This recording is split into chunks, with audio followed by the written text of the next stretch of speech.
Praise the Lord. Good morning po sa inyong lahat. Pakibati naman po ang inyong mga katabi. Ang ganda mo. Ang pogi mo ngayon. Oh, wag na kayo masyadong matuwa. Baka mamaya nanjo-joke lang. Biro lang. Totoo yon. Lahat po tayo yung magaganda. Amen. Amen. Praise the Lord. Today po, at atin pa rin pong pag-uusapan ang patungkol po sa influence. So kapag po ating narinig ang salitang influence, ano nga ba yung unang bumapasok sa ating mga isipan? Mga vloggers, right? Mga influencers, social media. Tayo nga ang tawag sa atin, alam niyo po kung anong tawag sa atin? Mga netizens. Hindi po yun dahil lang sinabi ni, sino bang may tawag doon? Ni Alex. Kundi netizens dahil daw yung mga, kumbaga citizens na daw ng internet, kumbaga yung laging gumagamit ng internet. So pag sinabing influence, naiisip natin lagi mayroong mga influence na mga maraming followers, million likes, million views sa kanilang mga social media, di ba? Na tipong kapag ka may nirecommend na mga restaurant, di ba, dinadagsa madalas. Kahit minsan di naman masarap. Di ba? Di ba? Pag may nirecommend na product, di ba, madalas, nasa-sold out. Wala po akong binanggit, ha? Dito sa Marikina, meron, di mga ganun. Pero, yun kasi yung influence, right? That's influence. Pero, hindi lamang po yung mga kilala nating mga influencers ang may influence. Nabanggit na rin to multiple times sa ating mga Sunday services, di ba? Hindi natin kailangan na magkaroon ng 100K na mga followers para magkaroon tayo ng influence.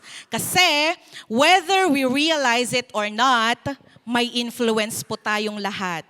No? Lahat tayo ay may influence. Pakisabi naman po sa katabi mo, may influence ka. O ayusin niyo yung pagsabi, may influence ka, hindi may influensya. May influence ka. Ayan. Alam nyo, ang mga magulang dito na naririto ngayon, may influence tayo sa ating mga anak. Kayo sa inyong mga anak. Medyo sensitive pa na topic ngayon, ang mga teachers na sinasabi, may influence sa kanilang mga tinuturuang mga estudyante. Even tayo bilang mga kaibigan, meron tayong impluensya sa ating mga kaibigan. And leaders influence people. And even kayo mga kabataan na naririto, maybe you feel na, bata pa naman ako, even maliit ka pang bata, mga twins, parang feeling ninyo, bata pa ako, wala pa akong nai-impluensyahan. Pero, gaya ng sabi ko, lahat po tayo may influence. Maybe your classmates, your friends, yung mga kapatid natin, yung ating buong pamilya, and even people who quietly watch what you do. Lahat po iyon na i-impluensyahan natin. Kaya po ang tanong ay hindi kung may influence ba tayo dahil ang sagot ay meron. No po?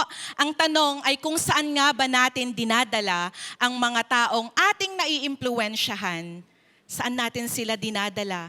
Saan natin sila nai-impluensyahan? Bakit? May dalawang bagay lang po dyan or may dalawang direksyon. Either sa magandang direksyon, sa good na side na pwedeng pagka nakita nila tayo, pwede nila sabihin na, parang gusto ko rin makilala si Lord dahil sa faith na meron niyang taong iyan.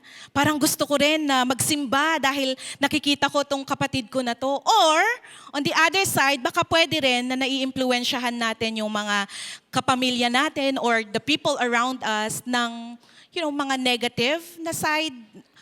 Baka yung kumbaga sasabihin, yung Christian na yan, parang ayoko na maging Christian dahil dyan. Parang naging cause pa tayo ng kakatisuran ng ating mga kapatid sa pananampalataya and even the people, mga unbelievers and everyone around us. And that is why po influence matters. So today, let's talk about kingdom influence.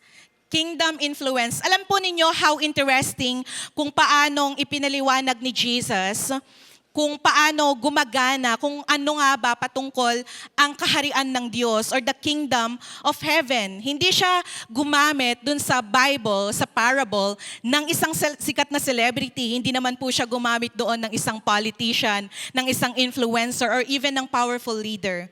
Basahin po natin sa Matthew or Mateo, chapter 13, verses 31 hanggang 33. Matthew 13:31 to 33. Talinhaga tungkol sa buto ng mustasa. Pwede po ba tayong sabay-sabay magbasa? In verse 31, go. Sa pagpapatuloy, isa pang talinhaga ang isinalaysay ni Jesus sa kanila. Ang kaharian ng langit ay katulad ng isang buto ng mustasa na itananim ng isang tao sa kanyang bukid. 32. Ang buto ng mustasa ang pinakamaliit sa lahat ng binhi, ngunit pagtubo nito, ito'y nagiging mas malaki kaysa alinmang halaman at nagiging punong kahoy, kaya't nakakapagpugad ang mga ibon sa mga sanga nito. 33. Nagsalaysay pa si Jesus ng ibang talinhaga. Ang kaharian ng langit ay katulad ng pampaalsa na inihalo ng isang babae sa 3 bakol na harina, kaya't umalsa ang minasang harina. Amen. Purihin po ang Panginoon. And sa parable po na ito, ganito si Jesus magturo noon, gumagamit po siya ng mga parables, ng mga examples para mas i-explain niya ano yung kanyang point o yung kanyang punto. And in this parable, gumamit po siya ng 2 ordinaryong bagay. Ano yon? Isang buto, yung mustard seed, buto ng mustasa, and yung pangalawa is yung pampaalsa, or sa English translation, gumamit siya yung yeast. Lebadura. Ayan, thank you po. Bakit? Because that's how kingdom influence works. So the title po ng message that I want to share sa ating lahat today is, pa-flash naman please, seed, yeast. Bahala na po kayo kung paano nyo yan interpret. Pero seed, yeast. Pwede kasing seed, buto, yeast, yung lebadura, yung harina, or yung pampaalsa, sorry. I said yeast. Medyo pagka, tayo, Bisaya, I said yeast. No, joke lang. So, I said yeast. Yung gaya ng parable ng ating Panginoong Jesus, gumamit siya doon yung seed and then yung yeast. So number 1, kingdom influence means, let's talk about sa seed. Kingdom influence means we plant the seed, syempre, yung buto, no? Kingdom influence begins with what God has given you, what God has given us. Gaya po sa parable, sabi doon, ang kaharian ng langit ay katulad ng isang buto ng mustasa na itinanim ng isang tao sa kanyang bukid.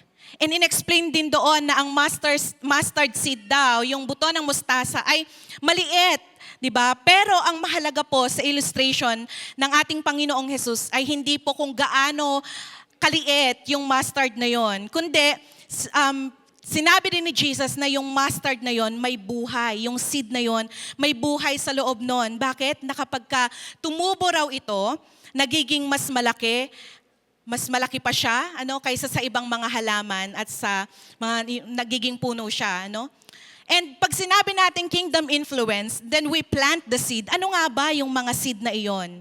Pwedeng isang ating panalangin, one prayer, one person that you disciple, pwedeng isang conversation, pwedeng isang simpleng pangangamusta, pwedeng isang act ng kindness, pwedeng one decision to forgive, and one step of obedience, or pwede rin na yung seed na yon is one person na binigay ni Lord sa'yo for you to introduce Jesus sa Kanya. God can use small beginnings to produce significant impact. The mustard seed was small, but it had potential. Maliit lamang po yung buto pero meron itong potential. We often focus on the size ng buto na binibigay sa atin, pero si Lord, nakikita po niya yung puno.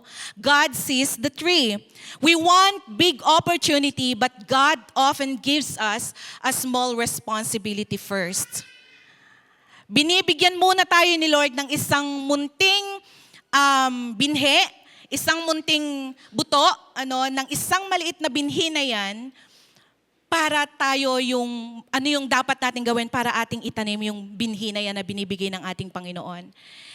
Don't despise what looks small when God is the one who gave you the seed.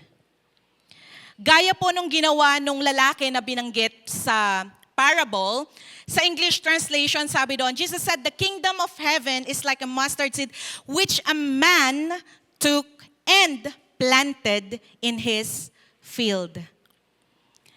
Pansinin po natin, sabi doon, he was given, binigyan po siya ng buto, and then he did something with it. He planted it. Hindi niya basta hinawakan lang, hindi niya basta itinago lang, or hindi niya basta binulsa lang na, ang liit lang naman ng buto na to, sige, dito ka na lang, maliit ka lang naman. Hindi siya yung walang ginawa, but he planted that small seed, And that's where stewardship comes in. Yung atin pong pangangalaga, yung ating ginagawa sa mga binibigay sa atin. Kingdom influence is stewardship. Bakit? Because God gives us things that are not meant to be wasted. Hindi para sayangin natin. Maybe God gives us a person, maybe a family, a position sa ating mga trabaho, sa ating ministry, or maybe a simple gift, an opportunity, or maybe even a small platform na, okay, sige, dito ka muna mag-start, dito ka mag-serve. And all of this can become seeds of influence. But the question is, paano natin ini-steward yung seed na binigay ng ating Panginoon sa atin? Kahit pagkaano kaliit yan, na gaya ng buto ng mustasa, paano natin ito ini-steward? Paano natin inaalagaan? Kasi po, ang stewardship is not simply having something na okay, meron ako nito, akin tong bagay na to. Stewardship is taking responsibility for what God entrusted to you. Halimbawa po, binigyan kayo ng anak, 'di ba? Hindi naman ibig sabihin na dahil anak mo siya or dahil anak mo siya automatic na nagiging maayos ang pagpapalaki natin. For example, you have to steward that influence. You have to teach our child, you need to correct them, you pray for them, you model Christ to them, because one day, that child will carry what they learned from you into the world. Kasi yung simpleng pagpapalaki natin, simpleng pagdidisiplina natin, nadadala po iyon ng mga bata, ng anak natin, palabas, o even sa mundo, na kanilang, syempre malawak ang mundo na pwedeng galawan ng bawat isa, di ba? Kung binigyan tayo ni Lord, halimbawa ng isang opportunity, ng position sa ating mga workplace, we need to steward that influence. Hindi lang para maging successful tayo, but we use our position to show integrity, to show kindness, even yung excellence, kahit wala pong nakakakita, kahit wala yung boss natin, nandun yung integridad natin. Why? Because we steward correctly yung binigay ng ating Panginoon na opportunity sa atin. Ganun din sa ating ministry. Kung may isang tao, halimbawa, may isang kabataan na ipinagkatiwala sa atin ng ating Panginoon. Okay, anak, i-disciple mo tong kabataan na to. We need to steward that relationship because we don't own that seed. Instead, God entrusted it to you. Pinagkatiwala po yan ng Panginoon sa atin. At kung ano ang ating ginagawa sa kung ano po yung ipinagkatiwala sa atin ng ating Panginoon, that is stewardship. The small seed, or the seed is small, but influence says or asks, what will you do with it? Anong gagawin mo sa buto na yan? Minsan kasi ang prayer natin, Lord, bigyan mo po ako ng influence. Greater, yung mas malaki, Lord, na influence. Pero baka ang sagot ni Lord, how are you handling the influence you already have? Paano natin hinahandle yung anak natin? Yung dinidisciple nating mga kabataan, yung kaibigan natin, yung ating mga asawa and all the relationship na meron tayo. Gusto natin ng bigger platform, pero paano natin ginagamit yung small na platform, na pagkakataon na binigay sa atin ng Panginoon? Gusto natin ng maraming ma-influence, pero paano natin ini-introduce yung isang tao na nasa harapan natin ngayon? Or paano natin ini-impluensyahan, Before God gives you more, be faithful with what He has already placed in your hands. Maging tapat na tayo kung ano po yung inilagay ng ating Panginoon sa ating mga kamay. That is stewardship. That is influence. And this is where yung buto, the seed, becomes powerful. A seed doesn't become a tree simply because it has potential. Yes, a seed, may buhay yan. Pero hindi naman yan magiging puno kapag hindi siya itinatanim. So a seed has to be planted. Kailangan may gumawa, kailangan may mag-alaga, kailangan may magtiwala, kailangan may mag-steward, kailangan may gumawa ng hakbang. And spiritually speaking, ganun din po sa atin po, mga spiritual na pamumuhay. God gives the seed, binigay ni Lord yung buto na yan, we steward the seed, and God gives the growth. Ang Panginoon po ang nagpapalago. Kaya sabi po ni Paul, 1 Corinthians chapter 3 verse 6, I planted the seed, Apollos watered it, but God has been making it grow. Si Lord ang nagpapalago nito. So hindi natin trabaho ang gumawa ng puno. No? Minsan kasi nape-pressure tayo na kapag may binigay si Lord na buto sa atin, ikakatanim pa lang natin, gusto natin, kita na natin agad yung puno na malaki na. Our job is to faithfully steward the seed.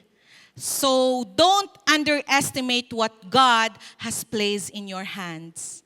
Your family, sabi natin, your friendship, your gift, maaaring sa pagkanta, maaaring sa pagngiti sa pintuan, your ministry, and even po ang ating mga testimony, our story ng ating mga buhay. Your simple obedience sa ating Panginoon, everything na meron po tayo, that's a seed na binibigay po ng ating Panginoon. And ang hamon sa atin is to plant the seed. Because kingdom influence often begins with something ordinary placed in the hands of an extraordinary God. We don't need huge platform, thousands of followers. Hindi po natin kailangan ng fame or even ng perfect plan. Kailangan may plano ako, may plan A, plan B, plan C, plan Z. Ang daming mga plano, but we need just a small seed of obedience. You may not see the tree yet, but your responsibility is to plant the seed that God has entrusted you.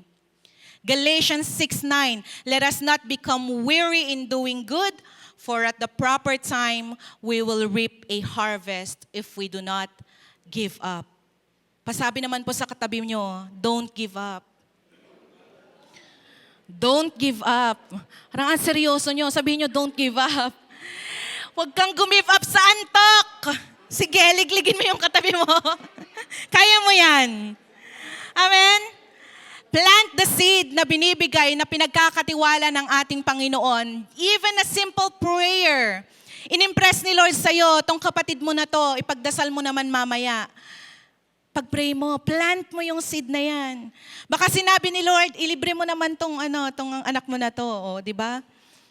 Libre mo, plant that seed.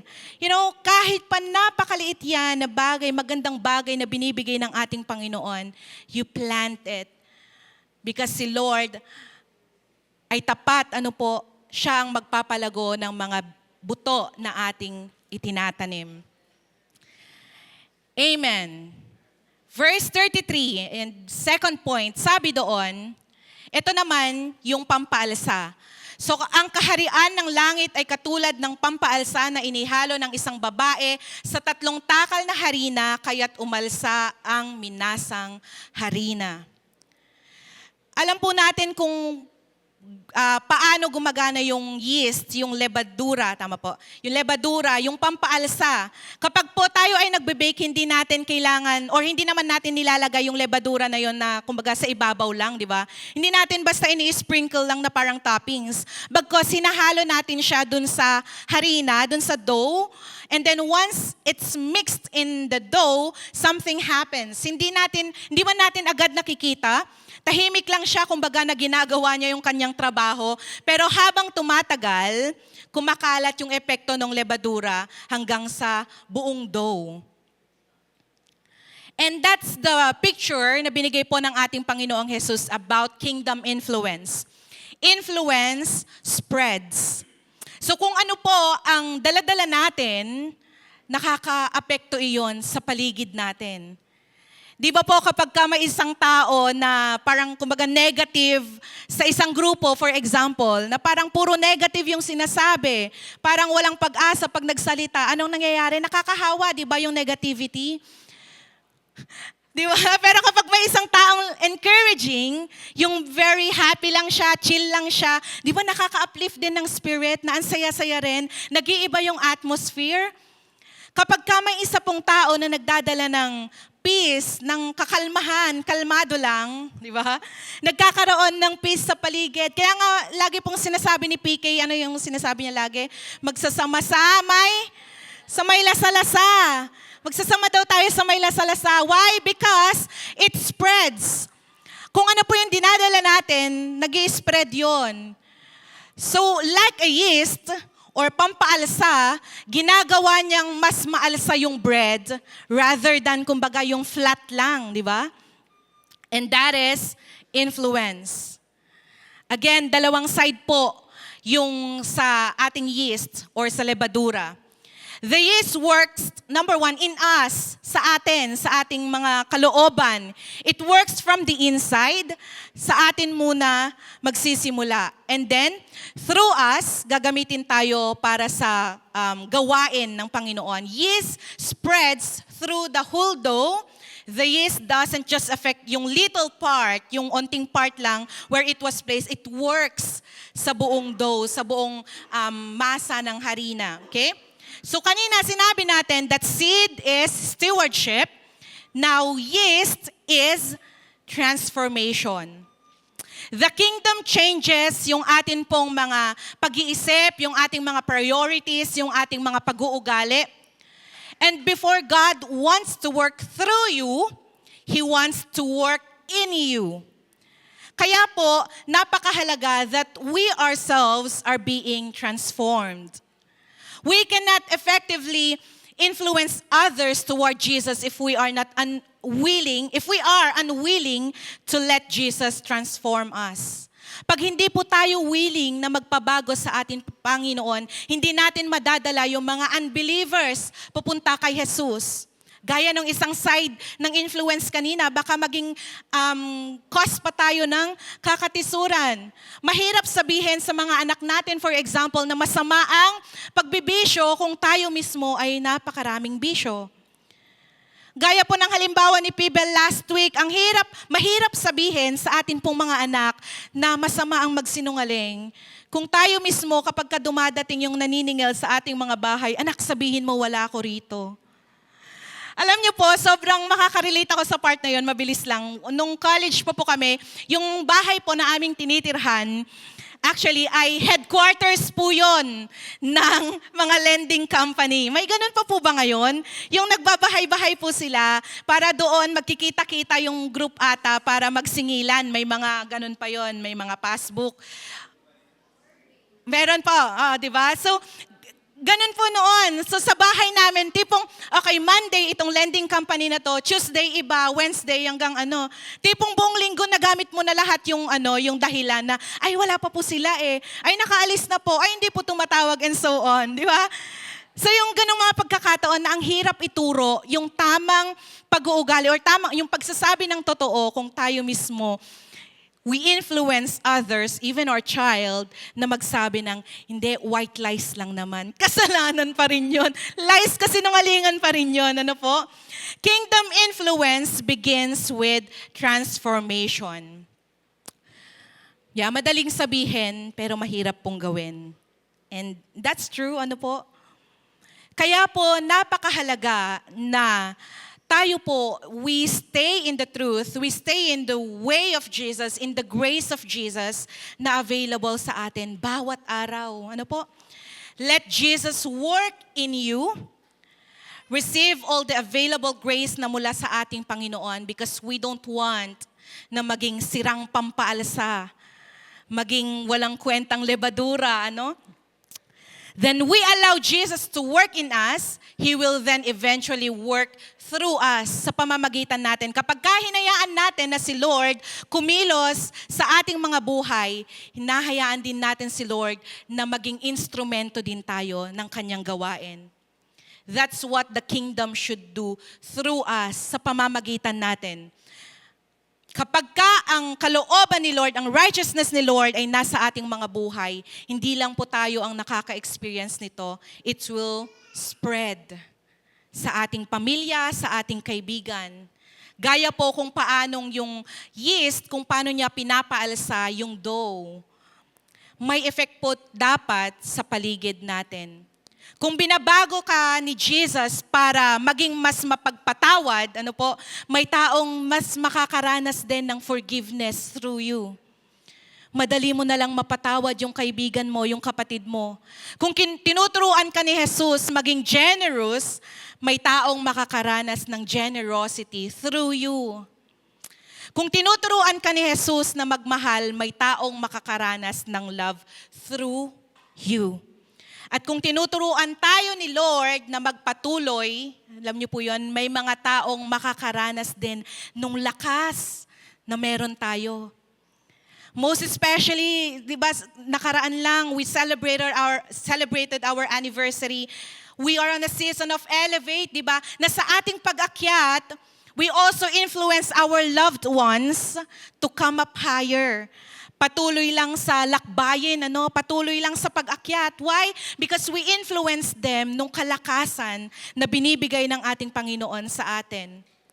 Hindi po kailangan ng maraming yeast, ng maraming lebadura para po umalsa yung dough. A small amount of yeast can affect a large amount of dough. Konting amount lang. You don't need to be the loudest. You don't need to be the most famous or most influential person in the room. You need to carry the kingdom and let it work through you. Hindi pa po yan, no? So what God is doing in you should eventually affect what's around you. So yan na po. So, sorry na Elise. Ano ba talaga? Ito po yung difference, napakita na, no? Difference ng bread na walang yeast versus yung bread na may yeast.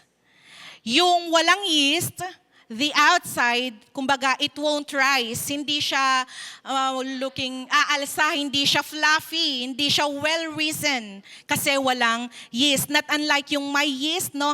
Light siya, puffy, and well-risen. And even yung kanyang loob, no? Larger and more host. And minsan, di ba, mas masarap yung texture ng bread na iyon. And yeast works from the inside and spreads throughout the dough. And yun po yung magandang picture na binigay ng ating Panginoon on the kingdom influence. Kingdom influence works from the inside, spreads through our lives, and eventually affects the people around us.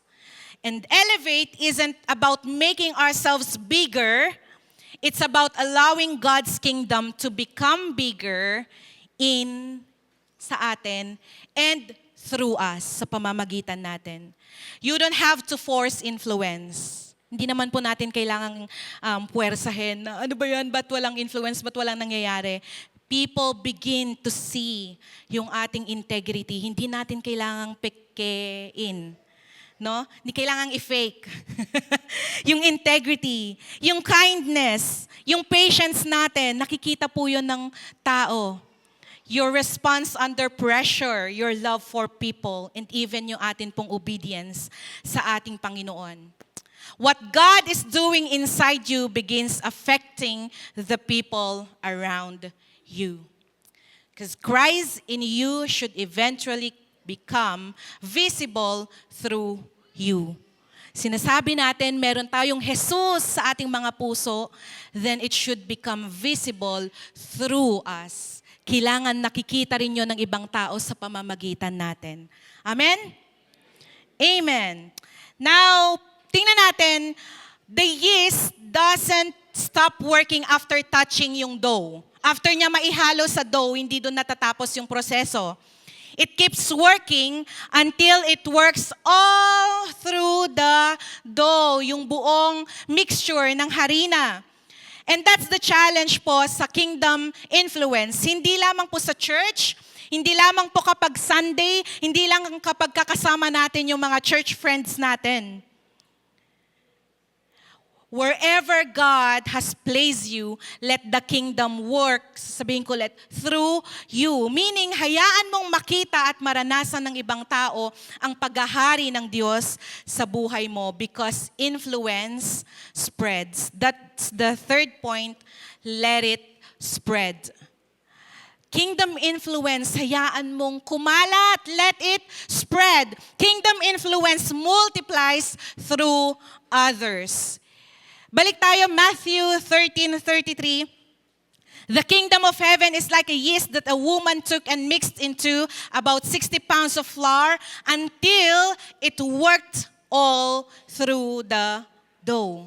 Kung sa first point po natin, we plant the seed, may stewardship, may growth. Sa second point, hinayaan natin, let the yeast work. Kumbaga may transformation. And then the third point, we let it spread.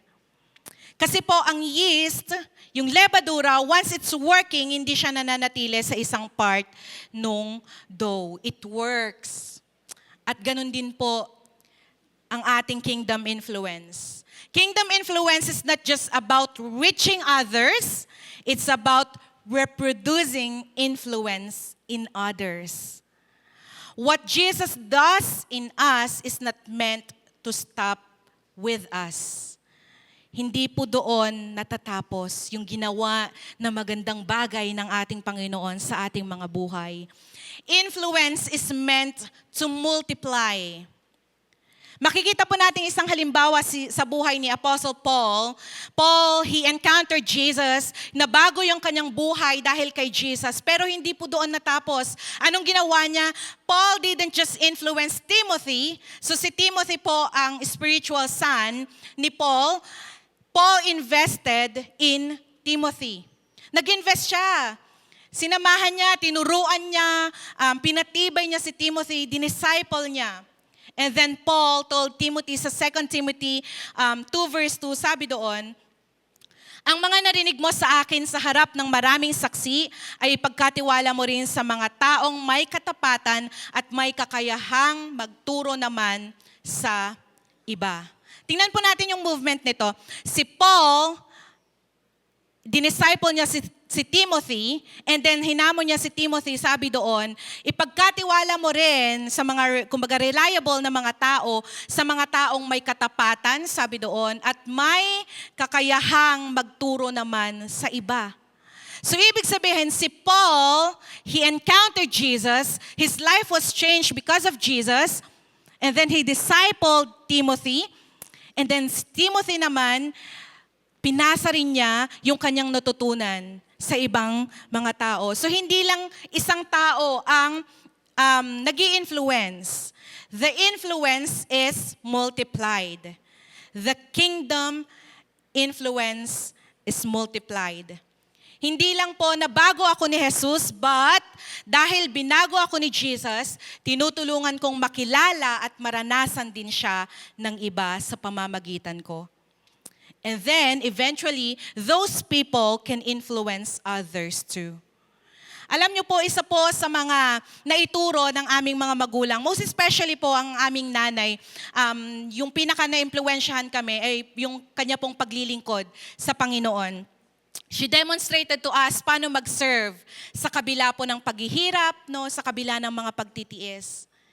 And showed us na mahalaga ang pagsaserve, ang pagsunod sa ating Panginoon. At first, hindi naman namin maiintindihan yon. And even siya, or even kayo po, no, mga nanay, for example, hindi natin maintindihan yon.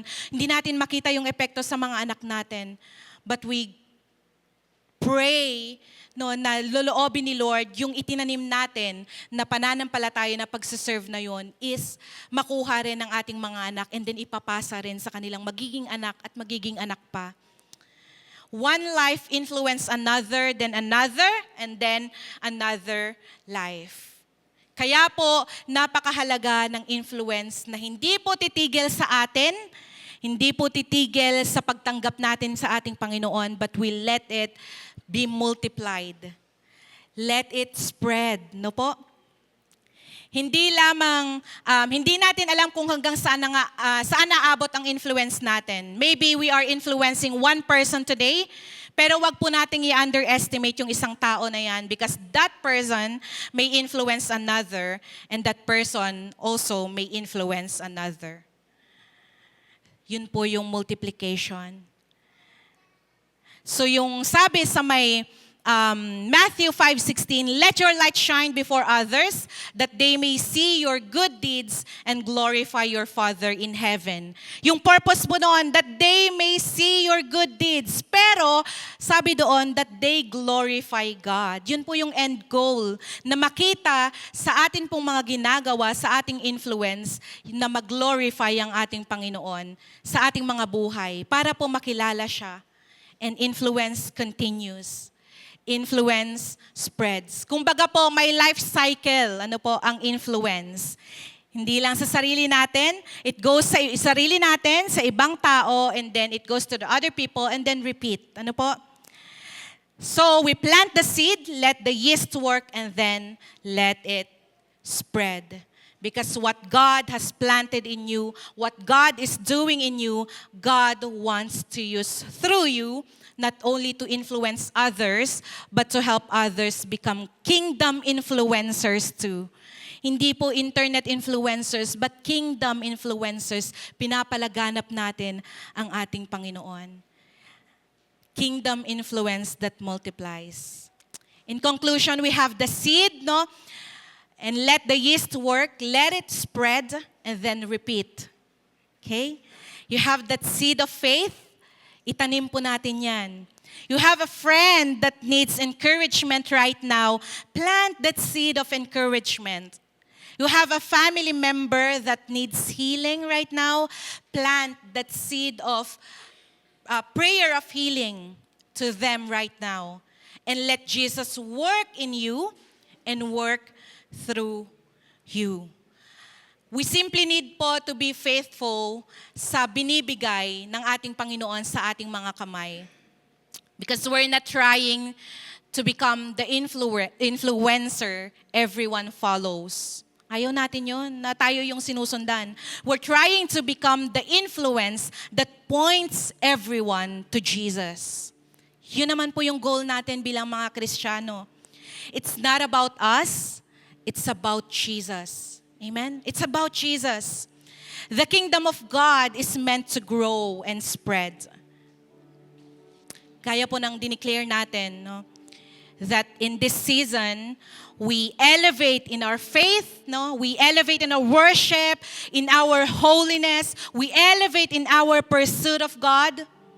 This season of Elevate is not just about going higher for ourselves. Hindi lamang po para sa ating mga sarili. It's about allowing God elevates in us to influence the people around us. Na mag-elevate ang ating Panginoon sa mga buhay natin, na mas marami ang patungkol sa ating Panginoon sa ating mga buhay, and then we influence other people around us. May our lives become the yeast that spreads His kingdom wherever He placed us. Amen? Sama-sama po tayo at maghawaan. Sama-sama tayong mag-alsa, gaya ng harina, hindi po sama-samang mag-alsa na mag-alsa balutan. Dalawa po ang ibig sabihin ng mag-alsa. Mag-alsa to rise, mag-alsa na maghimagsik or, revolt, magalit and so on.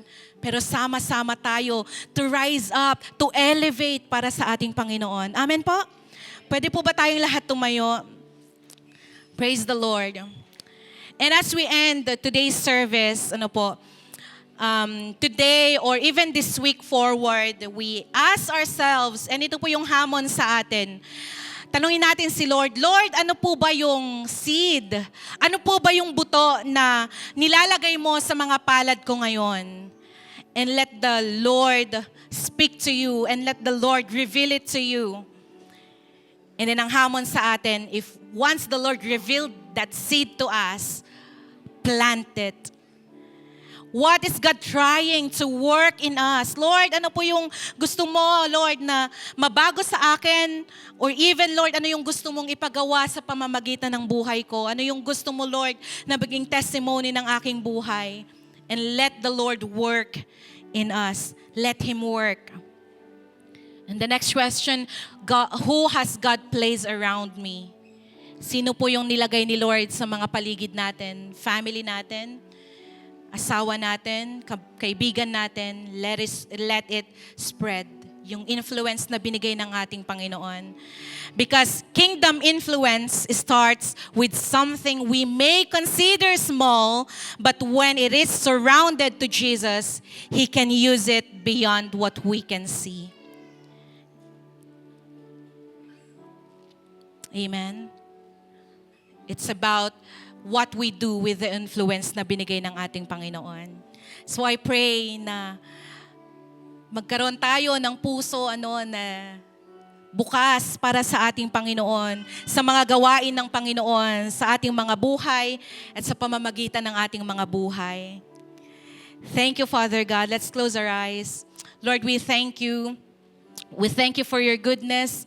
We thank you, Lord, for your reminder to us. Lord, salamat, Panginoon, sa patuloy na pagkilos mo sa amin pong mga buhay, Panginoon. Salamat, Lord, sa patuloy mong mga binibigay, Panginoon, na mga tao, Lord, sa mga buto, Lord, sa mga binhi, Lord, na nais mong aming itanim, Panginoon. Lord, ang amin pong paglakad sa iyo, even other people, Lord, that you want us, Lord, na lakaran, Panginoon, sa aming paglago, kasama ka, Panginoon, kasama sila. I pray, Lord, na patuloy, Panginoon, na maghari ang kalooban mo, Panginoon, that you reveal your kingdom to each one of us, Lord, your revelation, dreams and vision, Panginoon, ang patuloy na maghari, Panginoon, sa amin pong mga buhay. And I pray, Father God, that the kingdom influence, Lord, na pinagkatiwala mo sa bawat isa na naririto, Panginoon, hindi po iyon masasayang, Father God, bagkus, Lord, we will use this platform, even the smallest platform na binigay mo sa amin to, Lord, your influence be shared, Lord God, and be multiplied, Panginoon, to all the people around us. And you find us faithful, Lord God, na pinangangalagaan, pinapalago, Panginoon, ang mga bagay na nagmumula sa iyo, Panginoon. We thank you for your goodness. We thank you for your word, Father God. Let's lift our hands for the benediction. The Lord bless you and keep you. The Lord make His face shine upon you and be gracious to you. The Lord lift up His countenance upon you and give you His peace, both now and forever. In Jesus' name we pray. Amen and amen and amen. Be a blessing to each one. Be an influence to each one. God bless everyone.